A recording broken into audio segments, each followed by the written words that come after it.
आणि बारामतीमध्ये निवडणूक लादली गेली तर बारामतीकरांनी साथ द्यावी असं आवाहन राष्ट्रवादी काँग्रेसचे प्रदेशाध्यक्ष सुनील तटकरे यांनी केले।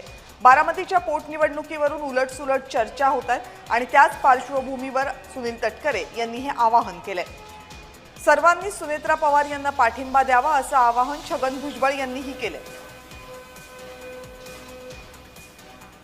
अर्ज मागे घेण्याच्या तारखेपर्यंत आपण सर्वांच्या जो संपर्क करण्याचा प्रयत्न करूया आणि त्याच्यातूनही निवडणूक जर का बिनविरोध झाली तर एका लोकजर नेतृत्वाने महाराष्ट्राची नव्हे तर देशाची सेवा करण्यासाठी ज्या कणखरतेने पावलं उचलली त्या नेत्याला विनम्रपणाची भावपूर्ण श्रद्धांजली अर्पण करणं म्हणजे वहिनींना बिनविरोध विधानसभेवरती निर्वाचित करणं या भावनेतून या सर्व राजकीय पक्षांनी वेगवेगळ्या सामाजिक संघटनेनी आणि वेगवेगळ्या व्यक्तिरेखा ज्या वेळेला निवडणूक लढवत असतात त्यांना माझी हात जोडून कळकळीची विनंती त्या ठिकाणी।